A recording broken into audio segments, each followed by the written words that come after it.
Out at 3.5 to 4 gallons, 360 to 4,000 psi. You'll unload your hose reels. You see there's a reel here. We'll have another hose reel when we get to the house. You'll see these machines.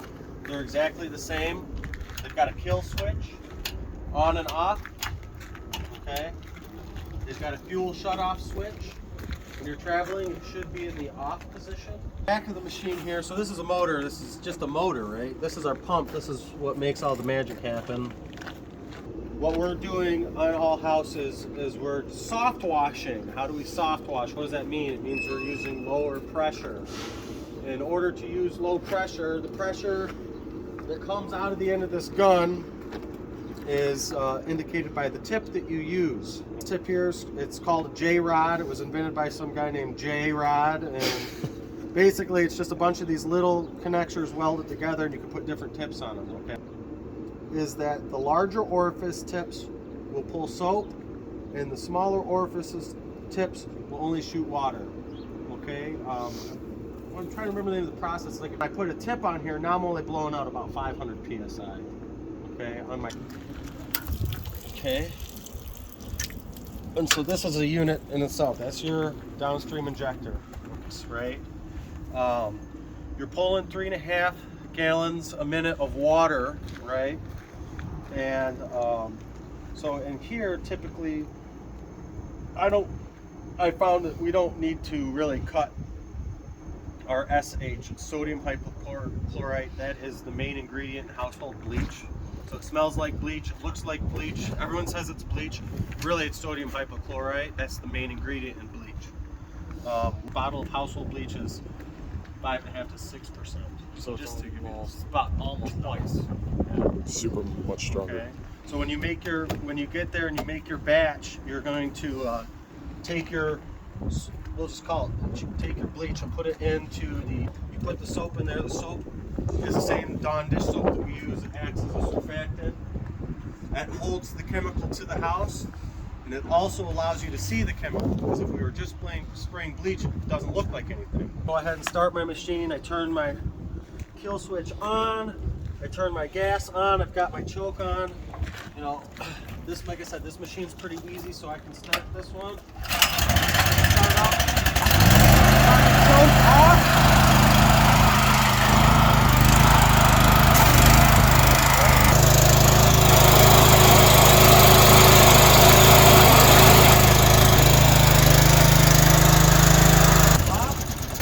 Release the pressure, right? We'll see some instances where there's something that's not organic. We'll learn to identify those things, and so that we can bring that to the customer's attention, because part of the process, every time you do a house wash, is you do a pre-walk around, you have a discussion with the customer to identify their main areas of concern, and then you do a post-wash walk around, you know, which is where you really get the wow factor from them. And there's expectations have already been set, so you know, lots of different stuff, two-way connectors and stuff you can split off, but this is what goes into the spigot on the house. Emergency survival kit. Okay, it's clogged up, it stops working. Oh no, we've got a backup one. Pressure, I need a new O-ring. So we've got O-rings in there, and a special O-ring tool to change the O-rings out. If I'm blowing out from a fitting, every truck has a toolbox. You can remove the fitting, Teflon tape, tips, right? Oh, in the instance, maybe Miss Johnson wants her house washed. It's a standard house wash, but she's got like this crud all over her brick, right? Is it going to come off with a soft wash? Yeah, most likely. But if it doesn't, we have these tips that you can use, which will be safe at a distance, where you can utilize that high pressure to clean up her stuff a little bit better. Early 90s, right, they used a lot of reclaimed brick. So there's all these old brick buildings. They take the buildings down, they reuse the brick. It was a very fashionable thing to have on your house. Reclaimed brick could be well over 100 years old. So you start blowing high pressure at it, you could even be blowing low pressure at it and have an issue. Keep in the back of your mind. When I walk up to a house that has got brick on it, and it's like, I don't know, because I can look at it and I know that this house wasn't built in 2002 or whatever. It's like, I'm gonna find a small spot and see what I can get away with. Times out of 10, 99 times out of 100, when you're washing any kind of house with brick on it, it's like, it's really not going to be that bad. Right? Their biggest concern is the vinyl siding, the gutters, the soffit, the fascia, spider webs. That's where the growth really starts to accumulate. Certain about something, then I'm going to do a little bit of research. If I'm at a job and I'm not certain, I'm going to call Ryan up and say, Ryan, what do you think about this? This is part of the X-Jet system. Okay, so another way to wash houses, which is not going to be the primary way to wash houses, would be X-Jetting. So you've got this special nozzle rated for your machine that connects to this tube that has a shutoff that goes into your chemical tank. So when you X-Jet a house, you have to carry the tank around with you, right? Shutting it off every time you stop. I'm not going to go into too much detail with it because you're not going to be doing that. You'll be downstreaming everything. So imagine your hose is connected. What I'm doing at X-Jet, this is what it looks like. Okay. Well, I got that on there. It's got a shutoff right there. Where does this go? This goes down into the tank. So this one's tank is actually outside right now, but it screws into the top, and then you would carry your tank with you. And it pulls that bleach right out of there. Correct. Washing application, depending on how dirty the house is, red and light brown are good, right? If I've got a really dirty driveway, I might use, a dark brown or a black. Where do those tips go? These tips go right in here to the bottom of this connection. So basically what you're doing, like if you didn't have any tip in the bottom of that X-Jet, you're going to pull all of the most bleach. Correct. If you put any tip in there, the one with the largest orifice is going to pull the most bleach. The ones with the smallest orifice, which you'll notice there's a little chart on there, will pull the least amount. And that's what he's talking about, the different colors, and it will show you when you read on it. House wash, before you ever start spraying chemical on, you're going to go around with just water, and you can use very light pressure by taking your tube out of the chemical tank, and it's not going to pull any chemical, right? It's just going to blow water at a very low pressure. Water all the flowers, water all the bushes, all the stuff that's right up next to the house. You'll overwater it, you're saturating it before and after. And you can move on to the next one. I'll do it by side. So you've got a big house, you've got 4 sides. On this side, I'm going to go around this corner and water. All of this stuff's getting watered around that corner and water. And then once I feel it's sufficiently watered, which would be more than you would water it if you're out watering the garden, then I'll clean the house. And then after I rinse the house, they're going to live. But it's very important that we do that but just keep that in the back of your mind. I'm not trying to kill anything, right? We're only here to kill organic growth on the house and clean it up. Any questions? Any input? Sound good? So, what's the first thing you do when you pull up to a house? Let me rephrase it. You've pulled up to the house, you're going to do a house wash. You know you're there to do a house wash. Maybe you're there to do, let's do today's, for example. Today we're doing a house wash and outside only window cleaning. Bread and butter, baby. When I'm washing houses, I love that because it's easy, dude. It's easy to wash the house and then you tack on the windows like that. It's a nice payday, right? I don't have to go inside. So we're going to do wash a house. We're going to do the outside windows. I pulled into the...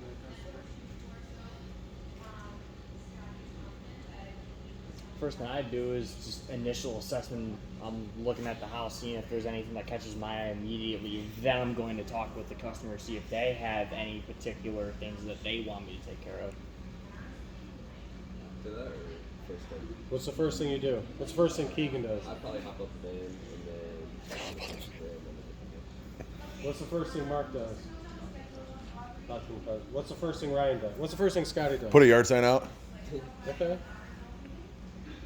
And then also the next thing I would do is I usually walk around the house first just to get an idea and what I'm working with, because I know usually what the customer will expect, and then I go talk to the customer real quick and then go through the work order and get their expectations. What's the answer? no wrong answers, but I'll modify what it is that I'm doing there, right? It allows me the opportunity to get the customer's name, right? So, Miss Sally, right? And then I can put myself in a mental state to go start assessing the situation, talking to the customer, right? Damn, that was a good one. I forgot about that. All right. But that's what I do.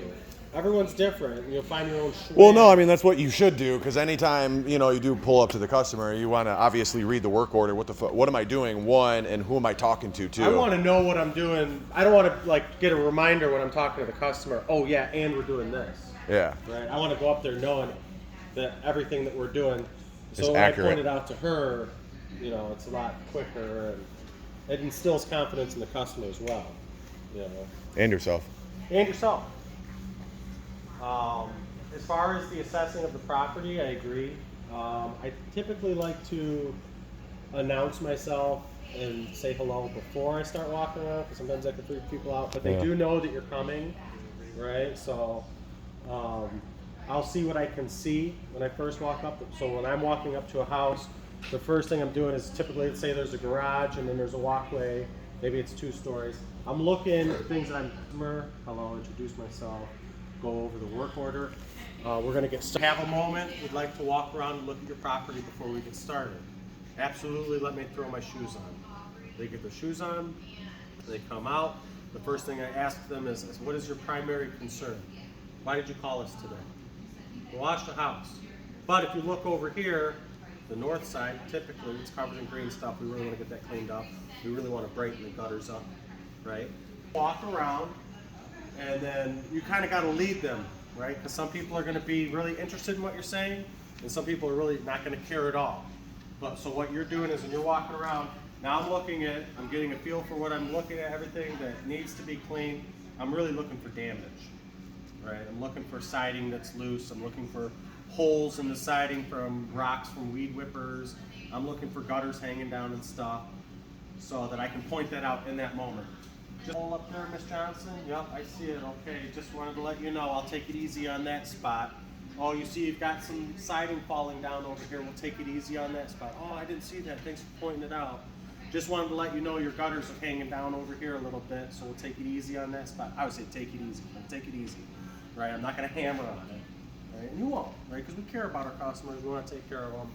But these are things I'm trying to bring to their attention that they may or may not be aware of. And if they're not aware of it, great that we're having this conversation now. I'm ready to even take a picture of it before I get started, just so they can't come back and say, hey, you screwed up our siding, right? And while you're doing your walk around, you're locating your water source, right? You're verifying that water source works. Miss Johnson, we're probably going to use that spigot right there. Is that turned on? Yep, I'll have Larry turn it on. Great, perfect. And then I'm looking for exactly electrical outlets, right? So any exterior outlet, it became code to put weather stripping and stuff on there a long time ago. And that doesn't mean anything. Sometimes those outlets could be 20, 30 years old. So weather stripping wears away. So when you're doing the wash, that's something you want to be cognizant of. I'm not going to spend any time around an outlet. I'm going to do my wash, do it quick, never directly applying to the outlet. And that's something that we'll see when we go to the house today too. When you turn it off, power's not going to it, so it's not going to risk any kind of electrical fire issue. Right? If you can identify something, not necessarily damage, it's like not a big thing, but mostly the stuff that's not going to come off with your standard house wash, so non-organic staining, that happens, dude. Some of these houses are some common things that you'll run into that are like non-organic things that won't? So let's look at it this way. One of the biggest concerns for customers are the gutters, right? So 90% of gutters are white or off-white, and they'll get growth on them, and it looks grody. And so they're really hoping for those gutters to come out clean. But now, because of 20 years of roof runoff and other aluminum oxidation and stuff like that, you'll get tiger striping on the gutters. It doesn't come off with our standard house wash, right? If I see that, if I see any evidence or something that I think might be that, I'm going to bring it up with the customer during the walk around. I noticed that you might have some oxidation, some non-organic staining on your gutters, those stripes. From here, because you might be looking up 20 feet, it's like, from here, that's kind of what I'm seeing. Does that mean it's not going to come off? No. But I just want to give you I just want to prep you that there's a possibility that's not organic, and if it is not organic, then it's not going to come off with our standard house wash, right? But in all likelihood, it's organic because 9 times out of 10, it is organic and it cleans right up. But we do have those instances where you do see the tiger striping, and that's something that remains after the house wash, right? Thick white trim, and it's budding up directly to the shingles. A lot of times what I'll see too is like it's roofing debris, roofing tar, shingles stuff. You know, that stuff gets caked on there. If they weren't really careful when they were installing it, maybe they had a roof repair and the new guys weren't careful when they were putting it on there. Yeah, I mean, yeah, that's not going to come off. You know what I mean? Through polishing. All right, so in the event that the customer wants the tiger striping removed from the gutters, we can do that. We call that gutter polishing. We have to use an agent that removes the oxidation. We've got a few different chemicals. To do that, there's 2 methods. Either you can climb up there and do it by hand, which is the most effective way. Okay, so depending on the severity of the tiger stripes, you might have to do that. The other way is we have a special microfiber cloth that was designed for polishing gutters that you can put on the end of your water-fed pole, and you would like dunk that in a solution, wring it out a little bit, and then kind of scrubby-dubby like that. Okay. Or other stains that might not come out. So when you walk to a house, majority of our houses are on wells. Majority of these houses do not have softeners on their sprinkler systems. So when you get to the house and you'll see rust stains on the siding, that's called irrigation staining. You might also see like white mineral deposits on the brick from the sprinkler. In all likelihood, that is on the exterior of the brick. These are things that are not going to come off with our standard house wash. So standard house wash does not remove irrigation staining. Okay. If a customer is interested in having that rust removed, that is something that we can do by using one of our chemicals, and it's a separate process, and it costs a little bit more money. But